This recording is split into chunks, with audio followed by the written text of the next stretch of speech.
ठरलं तर मग या मालिकेच्या जबरदस्त भागामध्ये रविराजांनी फायनली आता कोर्टाची केस झाल्यावरती महिपतच्या चौकशीचे आदेश निघाल्यावरती एक जबरदस्त पत्रकार परिषद घेत घाणेरड्या प्रियाचा पर्दाफाश केलाय. हो, आणि रविराजांनी नक्की पत्रकार परिषदेमध्ये काय सांगितलंय? ही खोटारडी मुलगी कशी तन्वी बनून आपल्यासमोर आली, कशी ही माझी मुलगी नाहीये, आणि त्यानंतर हिने कोणाचं सगळं हे सत्य लपवलंय, कोणाच्या मदतीने हे सगळं केलंय, हे सगळं रविराजांनी पत्रकार परिषदेमध्ये समोर आणताच अख्खे घर हादरलंय. आणि त्यानंतर कल्पनाचे डोळे उघडलेत. रविराजांनी असं पत्रकार परिषदेमध्ये काय सांगितलंय किंवा पत्रकार परिषद घेत प्रियाचं सत्य तन्वी नसल्याचं कसं उघडलंय, रविराजांना या केसमधून काय समजले, सगळं पाहू. एक एक करत ज्या वेळेला पुराव्यावरती पुरावे सत्य समोर येत असताना मग अर्जुन सांगतो की हे हरीशचं अक्षर आहे, याचं हा फॉरेन्सिक रिपोर्ट आल्यावरती त्या गोष्टी तर सिद्धच झालेल्या असतात. मग आता अर्जुन पुढची सगळी कहाणी सांगतो. अर्जुन सांगतो या सगळ्यामध्ये हरीश काका हे आता आश्रमात राहायचे आणि त्यांच्यासाठी मधुभाऊंनी खूप काही केलं होतं, पण आश्रमामधले प्रत्येक पुरावे फिथवण्याची जबाबदारी ही आता महिपतने घेतली होती. आणि महिपतला या सगळ्यामध्ये मदत करणारी दुसरी तिसरी कुणीही नसून ती होती फक्त आणि फक्त प्रिया मधुकर, म्हणजेच आत्ताची तन्वी किल्लेदार. कारण ती सगळी डिटेलमध्ये माहिती आता देत होती. रविराजांना या सगळ्यामध्ये धक्काच बस. रविराज म्हणतात, अर्जुनने याच्याबद्दल मला काही सांगितलंच नव्हतं किंवा अर्जुनने हे सगळं मला काही शेअरच केलं नाही. मला खरंच कळत नाही आहे की डायरेक्ट अर्जुनने कोर्टात कशी ही खेळी खेळले. यावरती प्रिया गडबडते. त्यावरती इकडे रविराज सांगतात, त्याला कोण दुसरं माहिती सांगणार, मलासुद्धा या गोष्टीचा अंदाज आहे. साधारणपणे या गोष्टी मलासुद्धा समजत आहेत. कारण सांगू का, त्याला आश्रमामधली माहिती खडानखडा असल्याशिवाय तो इतकं सगळं करूच शकत नाही आहे. त्यामुळे अर्जुन आता काय पॉईंट मांडतोय, अर्जुन आता काय पॉईंटवरती हे करतोय, हे सगळं आपण बघूया आणि त्यानंतर मग काय निर्णय घ्यायचा तो निर्णय घेऊया. असं म्हटल्यावरती मग आता इकडे ठरतं की अर्जुन काय म्हणतोय ते ऐकून रविराज निर्णय घ्या. मग इकडे महिपत म्हणतो, दामिनी देशमुख, काय गेम काय केलात तुम्ही माझा उलटा गेम करून आता मलाच अडकवलं. दामिनी म्हणते, 1 मिनिट शिकरे, योग्य दिशेने आता तो चाललेला आहे, तुम्ही मध्ये काही बोलू नका. जर तुम्हाला विचारलं की या सगळ्यामध्ये तुम्हाला कुणी मदत केली तर तुम्ही तन्वीचंच नाव सांगा, प्रियाचंच नाव सांगा.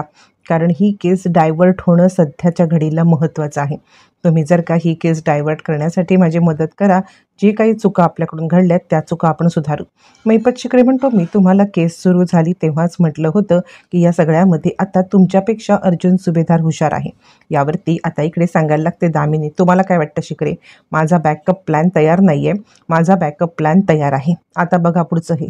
असं म्हटल्यावरती प्रिया सांगायला लागते, बाबा हे सगळं खोटं आहे, मी का त्याला मदत करेन. यावरती रविराज म्हणतात, मग आश्रमातलंच कोणीतरी मदत करणार आहे हे तर 100% आहे. मागच्या केसमध्ये अर्जुनने सिद्ध केलंय की तू इकडे महिपत शिकरे आणि साक्षीकडून पैसे घेतलेस. दुसरं कोणीही आश्रमातलं त्यांच्यासोबत लिंक असल्याचे अजिबात पुरावे नाही आहेत. मग या सगळ्यामध्ये कोण असणार आहे हे सगळं करणारं? हे सगळं करणारी एकच व्यक्ती, ती म्हणजे तू. असं म्हटल्यावरती मग मात्र प्रिया आता चांगलीच गडबडते. आणि त्यावरती सायली सांगायला लागते, ज्या वेळेला आम्ही सकाळी निघालो होतो त्यावेळेला आम्ही निघत असताना इकडे तुला माहीत पण नव्हतं की ती बॉडी हरीशची आहे किंवा हरीशची बॉडी या सगळ्यामध्ये असून तिचं आता महिपत शिकरे इन्व्हॉल्व आहे हे आम्ही तुला सांगितलं नव्हतं, पण तू अचानकपणे कसं बोललीस. यावरती रविराज म्हणतात, थांब, एवढी पत्रकार परिषद आता होणार आहे, हे वकील आले ना, इकडची ही केस निपटली ना की मी पत्रकारांना बोलवले, मला सुद्धा काही गोष्टींची माहिती मिळाली, ती सुद्धा मी बाहेर आणणार आहे. रविराज इतकं सगळं समोर येऊन सुद्धा इतके कूल कसे, असं सायलीला प्रश्न पडलेला असतो. पण रविराजांना प्रियाबद्दलची जी काही आधी माहिती मिळाली असते या केसनंतर सगळी माहिती क्लिअर होणार असते. प्रिया विचार करते, अरे देवा, इथे उगाचच आली, मला जर का आधीच माहिती असतं तर परस्पर पळून माझा जीव तरी वाचवला असता. आता हा पत्रकार परिषद घेऊन नक्की काय समोर आणणार आहे काय माहिती. आता इकडे अर्जुन सांगतो, महिपत शिकरे यांना कोर्टामध्ये बोलण्याची परवानगी मिळावी. मग महिपतला कोर्टात बोलवल्यावरती महिपतला विचारलं जातं, सांगा, हरीशनी साक्ष तुमच्याबद्दल दिली. त्यावरती तो म्हणतो, मला हरीशबद्दल काहीच माहीत नाही आहे. यावरती आता इकडे सांगायला लागतो अर्जुन, अहो हरीशला घेऊन तुम्हीच तर गेला होतात ना रविराजांच्याकडे, आणि इथे आता हरीशला तो ओळखतोय, याबद्दलचा सगळा खुलासा झालेला असतो. आणि त्यामुळे आता त्याला काही बोलणं किंवा काही लपवणं हे शक्यच नसतं. आणि त्यामुळे महिपत म्हणतो, हो म्हणजे हरीश मलाच येऊन स्वतःच अप्रोच झाला होता आणि त्याने सांगितलं होतं की या सगळ्यामध्ये काहीही झालं तरी मी तुमची मदत करेन. यावरती मग आता इकडे सांगायला लागतात जज साहेब, म्हणजे तुम्ही हरीशला ओळखताय, जर का तुम्ही हरीशला ओळखताय तर तुम्ही हरीशला ओळखत असून सुद्धा या सगळ्यामध्ये आता नकार का दिला होता? असं म्हटल्यावरती मग आता इकडे महिपत म्हणतो, नाही म्हणजे मी जरा गडबडलो, मी जरा हे झालो, मी जरा ते झालो, असं म्हणत महिपत आता या सगळ्यामध्ये पूर्णपणे ततपप करतात. त्यावरती साक्षीला बोलवलं जातं. तुम्हाला महिपत शिकरेंच्या सोबत असलेल्या हरीशबद्दल माहिती आहे? साक्षी तर रडायलाच लागते. मला खरंच याच्याबद्दल काहीच माहिती नाही आहे, काय खरं काय खोटं, यावरती साक्षी रडायला लागते आणि महिपत तिला चूप कर चूप कर, काहीही सांगण्याची गरज नाही आहे असं आता म्हणण्याचा प्रयत्न करत असतो. पण या सगळ्यामध्ये आता साक्षी पूर्णपणे रडून रडून बेजार झालेली असते. साक्षीला या सगळ्यामध्ये आता कळतच नसतं की आपण काय बोलतोय. त्यावरती मग आता साक्षी सांगायला लागते, हो हरीश आमच्या घरी आला होता, त्याला आमच्या घरी घेऊन येणारी होती ती म्हणजे प्रिया. प्रिया आम्हाला त्याच्या घरी, प्रियाने त्याला आता आमच्या घरी आणलेलं होतं. असं म्हटल्यावरती मग मात्र या सगळ्यामध्ये इकडे प्रियाचं भांडं फोडलेलं असतं. प्रियाचं भांडं फुटल्यावरती मग या सगळ्यामध्ये इकडे महिपत सांगायला लागतो, हो म्हणजे आमच्या घरी हीच घेऊन आली होती, मग त्याला धमकी कोणी दिली काय दिली आम्हाला याच्याबद्दल काही माहीत नाही आहे. ज्याप्रमाणे ही आम्हाला धमकी देत होती त्याप्रमाणे कदाचित हिने त्याला सुद्धा धमकी दिलेली असू शकते, असं म्हणत महिपतने केसच पलटलेली असते. महिपत सांगायला लागतो की या सगळ्यामध्ये आता इकडे ही आमच्याकडे हरीशला घेऊन आली आणि म्हटले की हा साक्ष देईल, ह्याने पाहिलेलं आहे, यांना मधुभाऊबद्दल माहिती आहे, आम्हाला नाही माहिती. आणि तेव्हा माझ्या लक्षातच नाही आलं की ही पोरगी असा काही गेम खेळते, ही पोरगी इतका उलटा गेम खेळू शकते, याबद्दल खरंच मला माहीतच नव्हतं. असं म्हटल्यावरती मग मात्र आता इकडे महिपतने दामिनीच्या सांगण्यावरून पूर्ण खापर फोडलेलं असतं. प्रिया अर्जुन सांगायला लागतो, मग आता तन्वी किल्लेदार यांना आता इकडे बोलवण्याची परवानगी मिळावी आणि त्यांनी या सगळ्यामध्ये खुलासा करावा की हरीशला कुणी ब्लॅकमेल केले. आता कोर्टात प्रियाला बोलवलं जातं. प्रियाला बोलवले होते, तिची चौकशी करण्यात येते. हरीशला घेऊन तूच गेली होतीस ना महिपत शिकरेंकडे आणि मग हरीशला धमकवलंस तूच ना? यावरती रविराज तर इतके हतबल होतात आणि त्यांना कळतच नसतं की या सगळ्यामध्ये आता आपण या मुलीला आपली मुलगी म्हणतोय. त्यावरती जज साहेब म्हणतात, मग हरीशला धमकवण्याचं काम तरी कुणी केलं? महिपत शिकरे म्हणतात की त्यांच्याकडे आता तू घेऊन गेली होतीस, मग पुढे काय घडलं? यावरती अर्जुन सांगतो, मी सांगतो पुढे काय घडलं ते.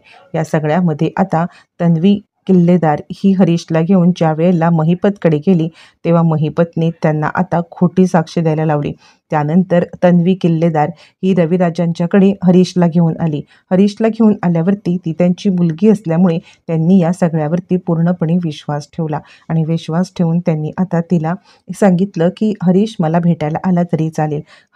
रविराज किल्लेदार यांच्याकडे सुद्धा तन्वीच भेटायला घेऊन गेली होती. असं म्हटल्यावरती मग मात्र आता इकडे सगळे एक एक खुलासे व्हायला लागतात. प्रिया म्हणायला लागते, हो म्हणजे मीच गेले होते बाबांकडे घेऊन. आणि प्रिया या सगळ्यामध्ये आता अडकते. प्रिया अडकते आणि प्रिया विचार करायला लागते, कुठे कडमडायला मी सगळं हे करायला गेले. मग रविराजांना अर्जुन विचारायला लागतो, तुम्ही सांगा तुमची मुलगी तुमच्याकडे ज्या वेळेला हरीशला घेऊन आली तेव्हा तिने काय सांगितलं होतं? आणि त्यावरती मग आता सांगायला लागतात रविराज. रविराज म्हणतात, मी या केसमध्ये मुळातच इन्व्हॉल्व झालो होतो ते म्हणजे माझ्या मुलीमुळे. माझी मुलगी या सगळ्या प्रकरणामध्ये एक साक्षीदार होती आणि ती साक्षीदार असल्यामुळे मला या प्रकरणात इन्व्हॉल्व व्हायची गरज पडली, नाहीतर माझा या केसशी काहीही संबंध नव्हता. पण मी या केसमध्ये इन्व्हॉल्व झालो हे माझ्या मुलीमुळेच. आणि त्यानंतर हरीशला सुद्धा आता तीच घेऊन आली होती. ती ज्या वेळेला हरीशला घेऊन आली आणि त्याच वेळेला मला आता तिने सांगितलं की हरीश काका हे पीडित आहेत. मधुभाऊंच्या या सगळ्या प्रकरणामध्ये मधुभाऊंनी त्यांना त्रास दिला आहे आणि ते पीडित आहेत, तर त्यामुळे या सगळ्यामध्ये आता आपण त्यांची मदत करूया आणि म्हणून मी हरीशची साक्ष घेतली. पण त्यानंतर मला आत्ताच रिसेंटली समजलं की या सगळ्यामध्ये हरीश हा ही चिठ्ठी बघता की त्याला ही साक्ष द्यायची नव्हती. आता मी हे सांगू शकत नाही आहे की ही साक्ष देण्यासाठी तन्वीने सांगितलंय की ही साक्ष देण्यासाठी महिपतने सांगितलंय. पण हो, मी हे मान्य करतोय की या सगळ्यामध्ये हात आहे तन्वीचा, या सगळ्यामध्ये इन्व्हॉल्व आहे तन्वी या सगळ्यामध्ये जर का इन्व्हॉल्व असेल तर त्या गोष्टीचा मी अजिबात डिनाय करू शकत नाही आहे. असं म्हणत रविराज या सगळ्यामध्ये आता मात्र होकार देतात की प्रिया या सगळ्यात इन्व्हॉल्व आहे. केस आरशासारखी आता प्रिया कोर्टासमोर सांगायला लागते, मी जरी हरीशला नेलं असलं तरी या लोकांनी मला धमकी दिली होती. मला धमकी देऊन त्यांनी सांगितलं होतं की लवकरात लवकर तू काहीतरी पुरावा साक्षी हे कर की ज्याच्यामुळे आम्ही या सगळ्यामध्ये आता इकडे सुटू, आणि म्हणून मला हे सगळं करायला लागलं. त्यावरती अर्जुन म्हणतो, असं काय मजबुरी होती की ज्याच्यामुळे तुला त्यांच्यावरती हे करायला लागलं? तू तुझ्या वडिलांना सांगू शकत होतीस, तू तुझ्या वडिलांच्या समोर बोलू शकत होतीस, मग अशी काय मजबुरी होती? यावरती अर्जुन सांगतो, ह्या केसमध्ये तन्वी किल्लेदार यांची पण चौकशी करण्यात यावी आणि त्यांनी महिपत शिकरे यांची मदत का केली हे पण करण्यात यावं. आता हे सगळं घडल्यावरती प्रियाच्या सुद्धा चौकशीचे आदेश निघतात आणि प्रिया या सगळ्यामध्ये अशी काही गडबडते, तिला आता पूर्णपणे या सगळ्यामध्ये आता काहीही बोलता येत नसतं ना काही तिला करता येत असतं. आणि त्यामुळे प्रियाला या सगळ्यामध्ये आता पूर्णपणे तोंडावरती आपटल्यासारखं झालेलं असतं. प्रिया पूर्णपणे तोंडावरती आपटलेली असते आणि ती या सगळ्या प्रकरणामध्ये आता काय बोलावं, काय करावं, या सगळ्या गोष्टींसाठी तिला आता पूर्णपणे आता रविराज धडा शिकवणार असतात. इकडे कोर्टाच्या ह्याच्यानुसार आदेश निघतात चौकशीचे. ज्या वेळेला चौकशीचे आदेश निघतात त्यावेळेला पुढची घटना अशी घडते की रविराज सगळ्यांच्या समोर येतात, तिचा हात धरतात, तिला फरफटत तिकडून बाहेर घेऊन जातात. ज्या वेळेला तिला फरफटत तिकडून बाहेर घेऊन जातात त्यावेळेला मग आता इकडे खऱ्या अर्थाने सगळे पत्रकार तिकडे असतात. पत्रकार म्हणतात, रविराज किल्लेदार, तुमची मुलगी या सगळ्यामध्ये चुकलेली आहे, त्याबद्दल तुम्ही आता काय बोलाल? यावरती मग आता रविराज म्हणतात, मुळातच मी आज ही पत्रकार परिषद वेगळ्याच कारणासाठी ठेवलेली आहे. मला या सगळ्यामध्ये आता खूप महत्त्वाचा मुद्दा मांडायचा आहे. हा महत्त्वाचा मुद्दा म्हणजे मला सगळ्यांना हे सांगायचं आहे की मुळातच ही माझी मुलगी नाही आहे. इथे यायच्या आधीच मला डाऊट आला होता आणि तो डाऊट आल्यामुळे मग मी पुढचं हे केलं होतं. मी या सगळ्यामध्ये आता पुढचं काम केलं होतं ते म्हणजे मी येतानाच DNA टेस्टचा रिपोर्ट देऊन आलो होतं. नकळत केलं होतं, कारण मागच्या वेळेच्या DNA रिपोर्ट खोटे होते. ज्या वेळेला एक खोटारड्या गोष्टी आता माझ्यासमोर येत होत्या त्यावेळेला ऑलरेडी मला कळालेलं होतं की ही माझी मुलगी नाही आहे. ह्या गोष्टी समजल्यावरती मग मी हिचं सगळं सत्य फोडण्याचा जो प्रयत्न केला त्याच्यातच मला समजलंय की ही माझी मुलगी नाही आहे, ही खोटारडी आहे. आणि मग आता इकडे सगळ्यांना धक्का बसतो. रविराजांना आता इकडे पूर्णाजी म्हणायला लागते, रविराज काय आहे हे सगळं? म्हणजे तुम्ही स्वतःच्याच मुलीवरती का असे आरोप करताय? यावरती रविराज म्हणतात, पूर्णाजी, ही जर का माझी मुलगी पूर्णाई जर का ही माझी मुलगी असती ना तर मी या सगळ्यामध्ये आता हा आरोप केलाच नसता. पण मला समजलेलंच आहे की ही मुलगी माझी नाही आहे आणि या मुलीने जे काही केलंय ना ते सगळं कृत्य मी समोर आणणार आहे. आणि तो सांगतो की हिने सगळ्यात महत्त्वाचे बदलले ते म्हणजे DNA रिपोर्ट, आणि ते पण महिपत आणि आता इकडे साक्षीच्या साह्याने मी सगळी चौकशी केली. मला आता पहिल्यापासून सुरुवातीपासून ते आता शेवटपर्यंत सगळं सत्य शोधून काढायचं होतं आणि तेच मी केलेलं आहे. या सगळ्यामध्ये मोलाची साथ जर कोणी मला दिली असेल तर ती अर्जुनने, कारण कोर्टात जायच्या आधीपासूनच मी हे सगळं आता इकडे शोधून काढण्यासाठी प्रयत्न करत होतो. आता मात्र प्रिया हादरते आणि आता रविराज सांगतात, त्यामुळे हिला तर मी जेलमध्ये फ्रॉडच्या केसमध्ये देणार आहे, पण जोपर्यंत हरीश आणि आता इकडे विलास यांच्या खुनाशी हिचा काय संबंध आहे हे सिद्ध होत नाही आहे तोपर्यंत मी आता एकच केस टाकू शकतो, फ्रॉडची. ज्या वेळेला सिद्ध होईल की या सगळ्यामध्ये ही आता अजून कोणता फ्रॉड करते आहे त्याच वेळेला पुढच्या गोष्टी क्लिअर होतील, असं म्हणत रविराजांनी खूप मोठा बॉम्ब फोडलेला आहे. आणि बॉम्ब फोडत रविराजांनी आता इकडे प्रियाला एक्सपोज केलेला आहे. प्रियाला एक्सपोज केल्यावरती आता रविराजांनी पत्रकार परिषदेच्या समोर प्रिया तन्वी नसल्याचं सिद्ध केलंय. मग पत्रकार विचारायला लागतात, मग तुमची खरी मुलगी कोण आहे?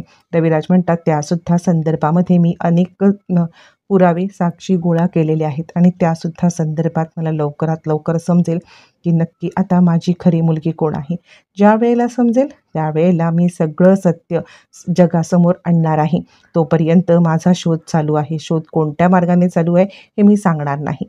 रविराजांनी सगळ्यांच्या समोर प्रियाला एक्सपोज केलेला आहे आणि प्रिया तन्वी नाही असं सिद्ध केलेलं असलं तरी आता खरी तन्वी कोण आहे हे रविराज कसं सिद्ध करणार पाहणं फारच रंजक ठरणार.